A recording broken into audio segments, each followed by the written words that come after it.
Welcome to my channel Neel. I am Neel Kamal. और यदि आप पहली बार मेरे चैनल पे आए हैं और आपको मेरा पढ़ाने का तरीका अच्छा लगता है तो सब्सक्राइब करना ना भूलें। आज हम जिस चैप्टर को लेके आए हैं वो है what is democracy, why democracy. इसका फर्स्ट पार्ट हमने ऑलरेडी डिस्कस कर लिया था। व्हाट इज़ डेमोक्रेसी ये हमने ऑलरेडी डिस्कस कर लिया था और इसमें 4 फीचर्स थे जो हमने कंप्लीट कर लिया था। अब जो नेक्स्ट सेगमेंट है वो है व्हाई डेमोक्रेसी। अब आपको ध्यान होगा मैम लिंगदो की जो क्लास थी वो आपको ध्यान होगा, वो क्लास में बच्चे थे बहुत सारे जो कि अलग अलग आर्गुमेंट कर रहे थे कि नहीं हमें ये नहीं पढ़ना है, हमें डिफिनीशन नहीं चाहिए, तो हमें मीनिंग नहीं चाहिए, तो हम डायरेक्टली स्टार्ट कर सकते हैं। और मैम थी कि उन्हें पढ़ाने पे तुली हुई थी। The same classroom is still discussing over the topic. तो वही क्लासरूम क्या डिस्कस कर रही है, देखते हैं कौन कौन से मैम लिंगदो के साथ जो स्टूडेंट्स हैं जो पार्टिसिपेट कर रहे हैं वो कौन कौन हैं। Debating merits of democracy, Yolanda, Tankini, Jenny, Ribyang, Poimon, Rose, Hoi और मैम लिंगदो। आपको ध्यान होगा कि मैम लिंगदो ने पहला जो सेक्शन था उसको पढ़ा लिया था, है ना। What is democracy ma'am Lyngdoh ने कंप्लीट कर लिया था और इसीलिए अब वो एक डिस्कशन चाह रही थी बच्चों के साथ कि ठीक है व्हाट इज डेमोक्रेसी तो हो गया, तो आप लोगों ने बच्चों पढ़ लिया कि ठीक है व्हाट इज डेमोक्रेसी, उसके क्या उसके क्या फीचर्स होने चाहिए ये आप लोगों ने समझ लिया। तो आप ये बताइए कि क्यों ये बेस्ट फॉर्म ऑफ गवर्नमेंट है, ये उन्होंने क्वेश्चन रखा। और उसके बाद जो है सो मैम लिंगदो का क्लासरूम जो है वो बिल्कुल डिस्कशन में बिजी हो गया। तो कहीं ना कहीं हम ये भी देखते हैं कि मैम लिंगदो के क्लास में एक फ्रेंडली माहौल है, एक आप कह सकते हैं कि डेमोक्रेटिक क्लासरूम है। क्योंकि बच्चों कई बार आपको ऐसा लगता होगा कि कई टीचर्स आती हैं और आपने क्वेश्चन पूछा नहीं कि चलो बैठ जाओ, बिल्कुल क्वेश्चन नहीं पूछोगे, पहले मैं पढ़ा लूंगी उसके बाद तुम कोई क्वेश्चन करना, ठीक है। तुम खड़े क्यों, जल्दी बैठो, पहले मुझे पढ़ाने दो। तो ये एक क्लासरूम होता है जिसमें कि टीचर सेंट्रिक होते हैं, जिसमें कि बच्चे जो हैं वो क्वेश्चन नहीं कर सकते और टीचर बस पढ़ाती चली जाती हैं। मैम लिंगदो की क्लास ऐसी बिल्कुल भी नहीं है। मैम लिंगदो ने एक क्वेश्चन बोला है और बच्चों में डिस्कशन स्टार्ट हो गया है और हम कह सकते हैं कि मैम लिंगदो की जो क्लास है वो एक डेमोक्रेटिक क्लासरूम है, क्योंकि यहाँ पे हर बच्चे को अपनी बातों को कहने का मौका लग रहा है। तो चलिए सुनते हैं कौन से बच्चे क्या क्या कह रहे हैं कि democracy best form of government है या नहीं।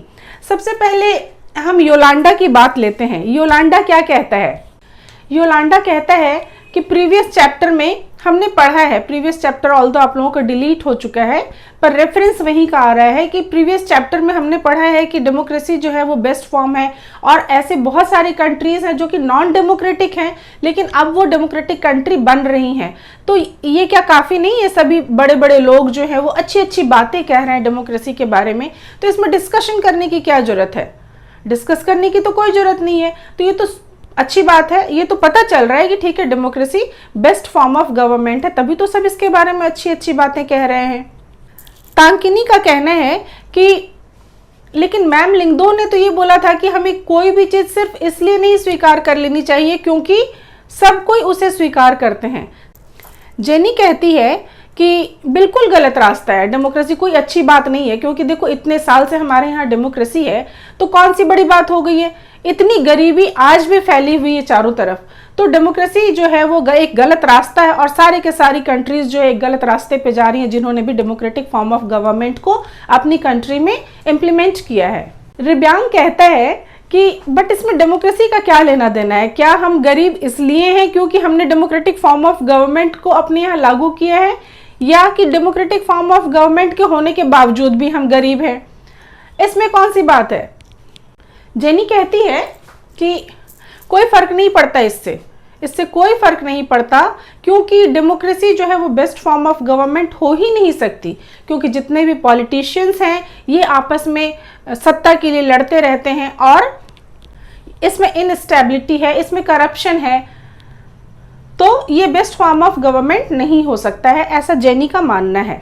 तो पॉइमॉन जो है वो एक बड़ी इंटरेस्टिंग बात कहता है कि ठीक है भाई, democracy best form of government नहीं है, तुम लोग अपनी अपनी बात कर रहे हो कि ये बेस्ट फॉर्म ऑफ गवर्नमेंट नहीं है, इसको डिस्कशन करने की जरूरत नहीं है, क्यों लागू करना चाहिए ये जरूरत नहीं है। तो क्या हम क्या करें, यदि बेस्ट फॉर्म ऑफ गवर्नमेंट नहीं है और यहाँ गरीबी है, यहाँ करप्शन है, यहाँ क्योस है, तो हम क्या करें, फिर से ब्रिटिश रूल को आमंत्रित कर ले कि ठीक है भाई आ जाओ हमारे ऊपर रूल करो, या कि हम किसी राजा को आमंत्रित कर ले, कि किसी किंग को आमंत्रित कर ले कि आ जाओ हमारे यहाँ पे रूल करो। क्या हम वापस मोनार्की में चले जाएं, क्या हम वापस कॉलोनियल पीरियड में चले जाएं?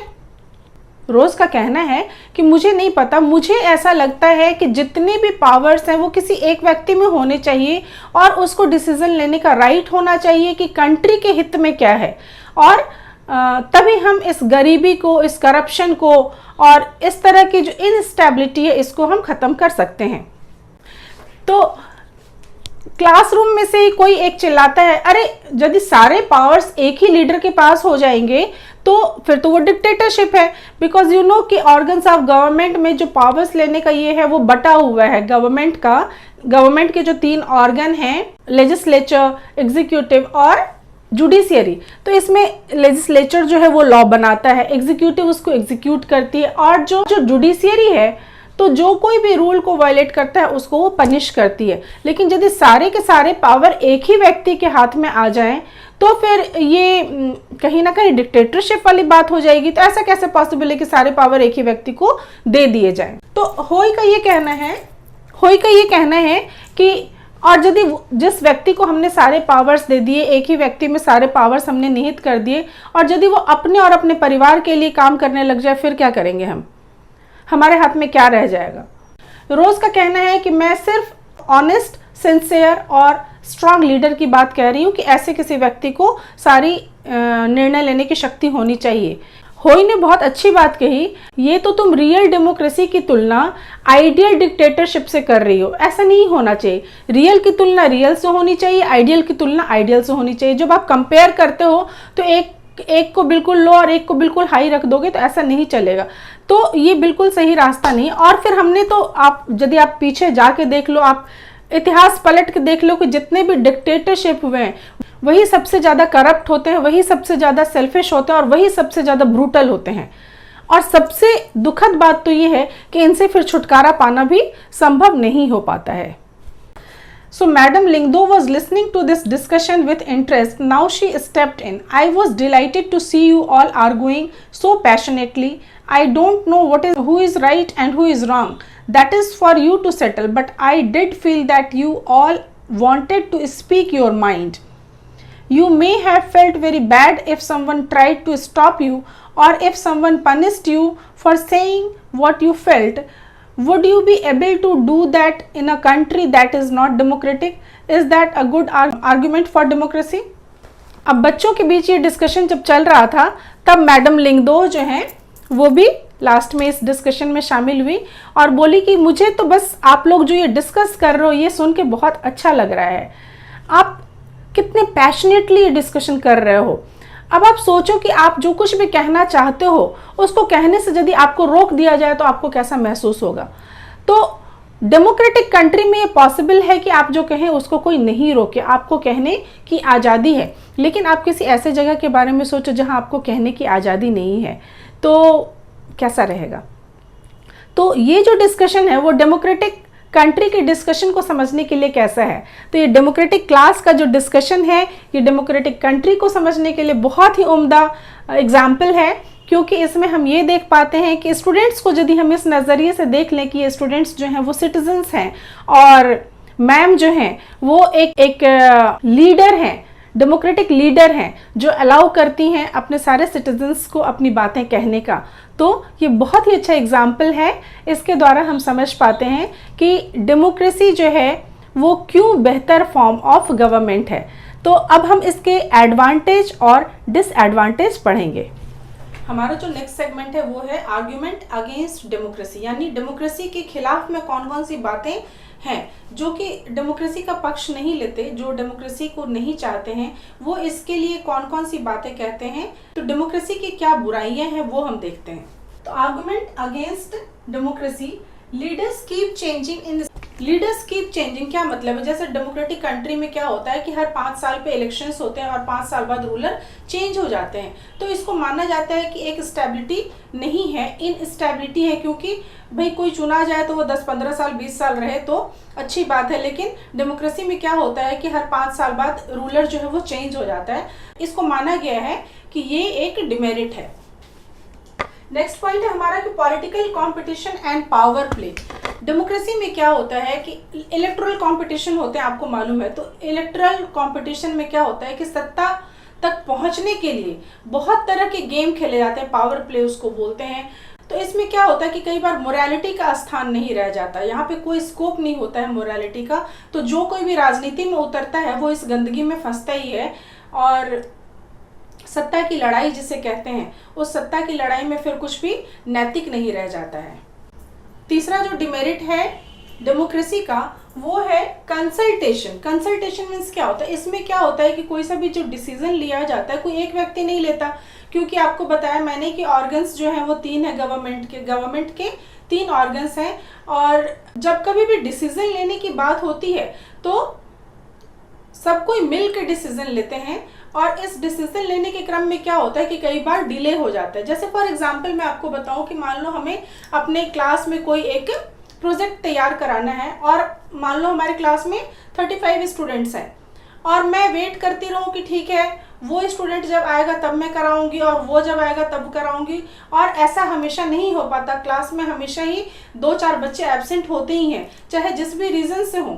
तो उस वजह से क्या होता है कि जब तक सब लोग इकट्ठा नहीं हो जाएंगे तब तक डिसीजन नहीं लिया जाएगा। तो इसमें मैं वेट करते करते क्या होता है कि काफ़ी डिले हो जाता है। सिमिलरली इसमें भी होता है कि जब कभी भी कोई डिसीजन लेना है तो वो तुरंत नहीं हो सकता, क्योंकि कंसल्टेंसी इसमें बहुत इंपॉर्टेंट चीज़ है कि लोग कंसल्ट करके ही एक डिसीजन लेते हैं, पर यहाँ पे इसे डेमोक्रेसी का डिसएडवांटेज माना गया है। नेक्स्ट है elected leader do not know the best interest of people. So जो इलेक्टेड लीडर होते हैं वो लोगों के क्या ज़रूरतें हैं कई बार वो नहीं जान पाते, और इसीलिए वो जो डिसीजन लेते हैं कई बार गलत हो जाता है। नेक्स्ट है करप्शन। अब इलेक्टोरल कंपटीशन जब होता है, यानी जब चुनाव होते हैं, जब इलेक्शन होते हैं, तो उसमें करप्शन होता है। आपको पता है करप्शन क्या होता है? कई बार फॉल्स वोटिंग होती है। अब तो काफ़ी कम हो गया है इलेक्ट्रॉनिक वोटिंग मशीन आने से, पर पहले क्या होता था कि जैसे आपने देखा होगा कि मंदिरों में यदि आप जाते हैं तो वहाँ पे आपने एक दान पेटी देखी होगी जिसमें कि हम पैसे डालते हैं। सिमिलर काइंड ऑफ बॉक्स हुआ करता था पहले, जिसमें कि वोट्स डालते थे। एक पर्ची होती थी जिसपे सबका नाम लिखा होता था और उसको हम डालते थे। तो कई बार क्या होता था कि उसी को लूट लिया जाता था। तो इस तरह का करप्शन जो होता है, पैसे दे के वोट लेना, वोटर्स हैं उनको खरीद लेना, उनके लिए कुछ अच्छा काम कर देना ताकि वो उन्हीं को वोट दें, तो इस तरह की चीज़ें जो है वो डेमोक्रेसी में होती हैं, और इसीलिए इसे डिसएडवांटेज माना गया है डेमोक्रेसी को। नेक्स्ट ये कहा जा रहा है कि ordinary people do not know what is good for them, so they should not decide anything. कहा यह जा रहा है कि चूंकि जो साधारण आदमी है कई बार उन्हें खुद ही नहीं पता होता कि उनके लिए क्या बेहतर है। तो ऐसे लोग जिन्हें कि खुद ही नहीं पता है कि क्या बेहतर है, और हम अपने रूलर को चुन रहे हैं, पता नहीं हम किसे चुन लें, तो इसीलिए माना जाता है कि ये डेमोक्रेटिक फॉर्म ऑफ गवर्नमेंट का ये डिसएडवांटेज है कि साधारण लोगों को पता नहीं होता कि उनकी क्या ज़रूरतें हैं। अब डिसएडवांटेज जब हम लोगों ने डिस्कस कर लिया, जब हम लोगों ने डिमेरिट डिस्कस कर लिया, तो मेरिट क्या होगा? इसके जस्ट ऑपोजिट जो होगा वो इसके गुण होंगे, वो डेमोक्रेसी की खासियत होगी, वो डेमोक्रेसी की विशेषताएं होंगी, वो डेमोक्रेसी की मेरिट होगी, वो डेमोक्रेसी की एडवांटेज होगी। तो आगे हम देखते हैं कि डेमोक्रेसी की एडवांटेज क्या है। अब हम बढ़ते हैं अपने नेक्स्ट सेगमेंट की तरफ, जहां हम डेमोक्रेसी के बारे में जो अच्छी चीज़ें हैं, जो उसकी मेरिट हैं, जो उसकी खासियत है, उसके बारे में पढ़ेंगे। तो जैसा कि मैंने कहा था कि जो भी डिमेरिट है उसका जस्ट ऑपोजिट कर दीजिए तो वो मेरिट है, या फिर जो भी यदि हम मेरिट पहले पढ़ते हैं तो उसका जस्ट उल्टा कर दीजिए तो वो उसके डिमेरिट, उसकी कमियों में आ जाएगी। तो चलिए हम देखते हैं कि डेमोक्रेसी की क्या क्या मेरिट्स हैं। So we will discuss arguments for democracy. So arguments for democracy में हम सबसे पहला पॉइंट देखते हैं कि democratic government is a better form of government. इसमें पहला पॉइंट है कि democratic government is a better form of government and it is more accountable. इसका क्या मतलब है? बेटर फॉर्म ऑफ गवर्नमेंट क्यों है? क्योंकि ये ज़्यादा अकाउंटेबल है। अकाउंटेबल का क्या मतलब है? इसका ये मतलब है कि जब हमने अपनी गवर्नमेंट को चुना है तो गवर्नमेंट की हमारे प्रति जवाबदेही बनती है और वो कुछ ऐसा काम नहीं कर सकती जो हमारे लिए अच्छा नहीं हो। तो जब हम उसे चुनते हैं तो कहीं ना कहीं उसकी भी रिस्पॉन्सिबिलिटी, उसकी भी जवाबदेही बन जाती है कि वो हमारे लिए यानी कि अपने सिटीजन्स के लिए बेहतर तरीके से काम कर सके। चलिए इसे एक एग्जाम्पल के द्वारा समझते हैं। एग्जाम्पल ये है कि चाइना में 1958 से लेकर 1961 तक एक अकाल का दौर चला था और ये अकाल इतना भयंकर अकाल था कि इसमें तकरीबन 3 करोड़ लोग मारे गए थे। इंडिया का भी जो इकोनॉमिक कंडीशन था उस वक्त वो कोई चाइना से बहुत बेहतर नहीं था, लेकिन बावजूद इंडिया में इस तरह का कोई अकाल नहीं आया। तो जो इकोनॉमिस्ट है वो इसे मानते हैं कि ये 2 डिफरेंट कंट्रीज़ में जो गवर्नमेंट की पॉलिसीज़ है उसके ऊपर डिपेंड करता है। चाइना का एग्जाम्पल हमने पहले भी देखा है कि वहाँ सिंगल पार्टी गवर्नमेंट होती थी, एकमात्र कांग्रेस पार्टी होती थी और उससे एफिलिएटेड 8 पार्टीज होती थी जो कि विदाउट उसके परमिशन के इलेक्शन फाइट नहीं कर सकती थी। तो इकोनॉमिस्ट ऐसा मानते हैं कि यदि वहाँ पे भी यानी चाइना में भी यदि मल्टी पार्टी गवर्नमेंट होती और कोई ऐसा सशक्त मजबूत विपक्ष होता तो चाइना में भी इतने लोग नहीं मारे जाते। दूसरी बात यह है कि यदि एक नॉन डेमोक्रेटिक गवर्नमेंट होता तो क्या होता है कि टोटली उसके विश पे डिपेंड करता है कि वो लोगों का साथ दे या नहीं दे। ये ऐसा कर भी सकता है और नहीं भी कर सकता, यानी कि अपने सिटीजन्स के लिए अच्छा काम कर भी सकता है और नहीं भी कर सकता है। ये टोटली उसके विश के ऊपर होता है। जबकि डेमोक्रेसी जो है ये एक बेटर फॉर्म ऑफ गवर्नमेंट इसलिए है क्योंकि यहाँ पे लोग जो चुनते हैं अपने रूलर को, वो रूलर उनके प्रति अकाउंटेबल होते हैं, रिस्पॉन्सिबल होते हैं। हम अपना दूसरा पॉइंट डिस्कस करते हैं, वो है कि democracy improves the quality of decision making. हमने डिसएडवांटेज में, डिमेरिट में ये देखा है कि कोई सा भी डिसीज़न लेने में काफ़ी वक्त लग जाता है और डिसीज़न लेने में ये जो डिले होती है ये इसके डिसएडवांटेज में गिनाया गया था। पर मैंने जैसा कि कहा कि उसका जस्ट ऑपोजिट जो है वो उसका गुण हो जाएगा। तो गुण क्या हो जाएगा कि भले ही वक्त लगता हो डिसीज़न लेने में, और क्या होता है डेमोक्रेसी में क्या होता है कि सारा डिसीजन कोई एक व्यक्ति तो ले नहीं रहा है, बहुत सारे लोग हैं और सब लोग जब इकट्ठा होते हैं और मान लीजिए कि कोई सा निर्णय लेने में, कोई सा डिसीजन लेने में किसी तरह की कोई गड़बड़ी होती है, किसी तरह की कोई गलती होती है, तो संभव है कि एक व्यक्ति उसे नहीं पहचान सके, एक व्यक्ति उसे नहीं जान सके। लेकिन जब ढेर सारे लोग मिलकर डिसीजन लेते हैं तो सब मिलके उस गलती को पहचान सकते हैं, पकड़ सकते हैं और उसको रेक्टिफाई कर सकते हैं। तो इस तरह से हम कह सकते हैं कि डेमोक्रेसी जो है वो इम्प्रूव करती है क्वालिटी डिसीजन मेकिंग को। जो तीसरा मेरिट हम डिस्कस करेंगे वो है democracy provides a method to deal with differences and conflicts. Bharat जैसे डाइवर्स कंट्री में लोग अलग अलग रीजन में रहते हैं, लोग अलग अलग भाषा बोलते हैं, लोग अलग अलग धर्म को मानते हैं, लोग अलग अलग जाति से होते हैं। तो इस तरह की जो डाइवर्स कंट्री है, तो ऐसे में क्या होता है कि किसी एक ग्रुप के प्रेफरेंसेस और किसी एक ग्रुप की ख्वाहिश जो है वो किसी दूसरे ग्रुप से क्लैश कर सकती है और ऐसे में दोनों ग्रुप का साथ में रहना नामुमकिन सा हो जाता है। तो इसको कैसे डेमोक्रेसी ठीक करती है? डेमोक्रेटिक फॉर्म ऑफ गवर्नमेंट में इस परेशानी को कैसे सही किया जाता है?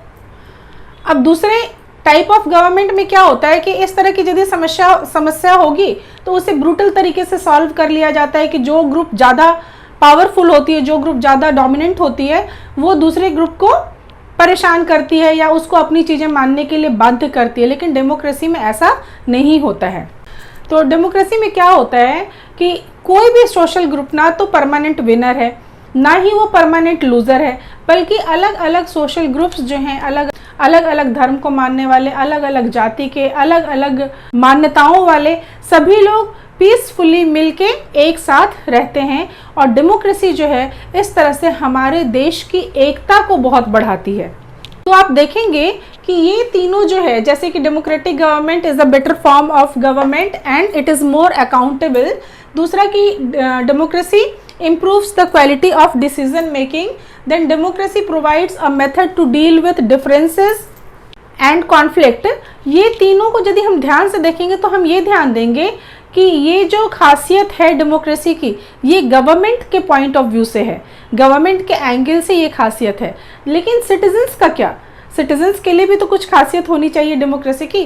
तो सिटीजन्स के लिए क्या खासियत है डेमोक्रेसी की, वो हम नेक्स्ट पॉइंट में डिस्कस करते हैं कि democracy enhances the dignity of a citizen.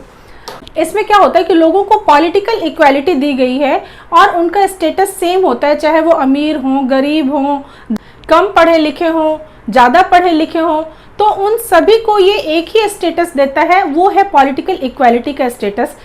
दूसरे एक और चीज़ है कि डेमोक्रेसी में क्या होता है, लोग जो है वो सिटीजन्स हैं, लोग जो हैं वो सिटीजन्स हैं। कहने का ये मतलब है कि मोनार्की नहीं है जहाँ पे कि लोग जो हैं सब्जेक्ट्स हों, तो सब्जेक्ट्स नहीं हैं, ये खुद रूलर हैं। जो लोग सिटीजन्स हैं वो खुद ही रूलर हैं। वो जो रूलर इलेक्ट करते हैं वो अपने बिहाफ में इलेक्ट करते हैं, वो खुद ही रूल करते हैं, दे रूल देमसेल्व्स। और इसीलिए यदि उनसे कुछ गलती होती है तो उसको भी ठीक करने की गुंजाइश बनी रहती है। जो हमारा नेक्स्ट है वो है democracy allows us to correct its own mistakes. इसका क्या मतलब हुआ, डेमोक्रेसी हमें ये अलाउ करती है कि यदि हमसे कुछ गलती हो गई है तो हम उसे सुधार लें। हम अपनी गलतियों को कैसे सुधार सकते हैं, चलिए देखते हैं। जैसा कि हमने देखा कि डेमोक्रेसी जो है वो ये गारंटी नहीं देती है कि मिस्टेक्स नहीं होंगे। इनफैक्ट कोई भी फॉर्म ऑफ गवर्नमेंट, कोई भी शासन, कोई भी शक्ति ये नहीं कह सकती कि गलतियां नहीं होंगी, पर डेमोक्रेसी में ये सुविधा है कि इन गलतियों को सही किया जा सकता है। क्योंकि जब कभी भी गलतियां होती है तो ऐसा नहीं है कि उसको छुपाया जा सकता है, बल्कि उसके लिए यहाँ पे वो रूम होता है जहाँ पे कि लोग डिस्कस कर सकें, वो प्लेटफॉर्म होता है जहाँ पे लोग उसके ऊपर बातचीत कर सकें और उसे सुधारा जा सके। तो ऐसे में क्या होगा कि यदि लोगों ने गलती से एक ऐसे रूलर को चुन लिया है जो कि जनता के फायदे के लिए, जनता के भलाई के लिए काम नहीं कर रही है, तो दो ही ऑप्शन है, या तो उस रूलर को अपना डिसीजन चेंज करना होगा यदि वो कुछ ऐसा डिसीजन लोगों के ऊपर लादने की कोशिश कर रहा है तो, या फिर लोग रूलर को ही चेंज कर देंगे। तो ये जो अपनी गलती को सुधारने का तरीका है ये डेमोक्रेटिक फॉर्म ऑफ गवर्नमेंट में ही हासिल है। अब यदि हमने जो कुछ भी अभी पढ़ा उसको यदि सम अप करना चाहें तो देखिए क्या क्या होता है। तो सबसे पहले तो हम ये देखें कि डेमोक्रेसी जो है, ऐसा नहीं है कि डेमोक्रेसी सारी समस्याओं का समाधान है, कि यहाँ गरीबी नहीं होगी, कि यहाँ बेरोजगारी नहीं होगी, कि यहाँ ये प्रॉब्लम नहीं होगी, कि वहाँ वो प्रॉब्लम नहीं होगी, ऐसा नहीं है। डेमोक्रेसी जो है उसमें प्रॉब्लम्स हैं, लेकिन फिर भी उन प्रॉब्लम्स के होते हुए भी ये एक बेटर फॉर्म ऑफ गवर्नमेंट है दूसरे फॉर्म ऑफ गवर्नमेंट की तुलना में।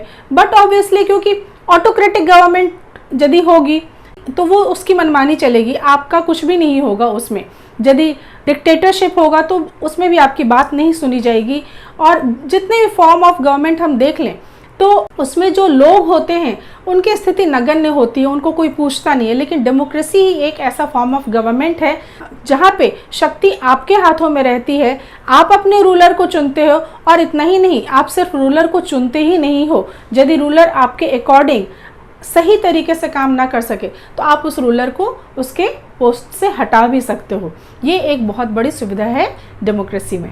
इसके अलावा यदि हम देखें अगेंस्ट में हमें जैसे बोला गया था कि ये गवर्नमेंट इनस्टेबल होता है क्योंकि 5 साल के बाद रूलर्स चेंज होते रहते हैं। तो ये तो अच्छी बात है ना कि 5 साल बाद रूलर चेंज होते हैं, आपके हाथ में शक्ति है कि आप अपने रूलर को चुन सकते हो। इलेक्शन होते हैं हर 5 साल बाद। आप इमेजिन करो कि यदि 5 साल बाद इलेक्शन नहीं हो और एक रूलर आए और वो बस रहता चले जाए 15-20 सालों तक, तो क्या वह मोनार्की नहीं हो जाएगी या फिर वो डिक्टेटरशिप नहीं हो जाएगा। ठीक इसी तरह से यदि हम ये देखें कि ठीक है इसमें कंसल्ट होता है और इस वजह से डिले होता है तो ये तो अच्छी बात है ना, डिले होता है कंसल्ट करने से। तो आप ये भी तो सोचिए कि सबसे विचार पूछे जाते हैं।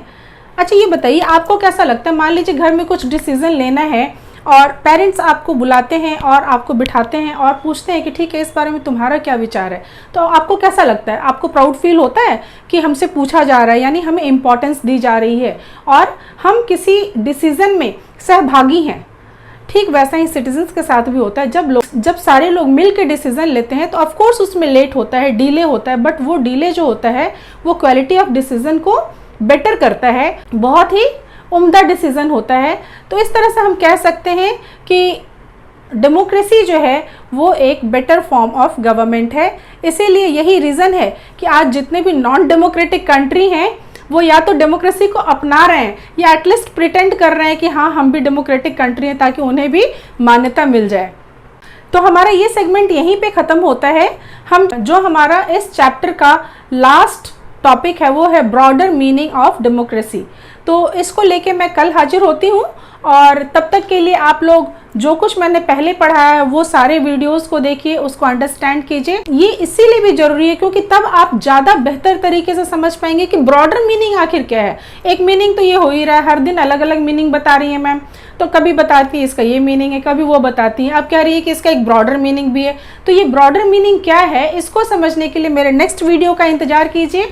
और तब तक के लिए जो मेरे पुराने वीडियोज़ हैं उनको पार्ट 1, पार्ट 2, पार्ट 3 में मैंने बनाया है, उसको आप ज़रूर वॉच कीजिए ताकि आपको इस चैप्टर का पूरा कॉन्सेप्ट क्लियर हो जाए। आई होप आपको ये बहुत अच्छे से समझ में आया होगा। Thank you so much students.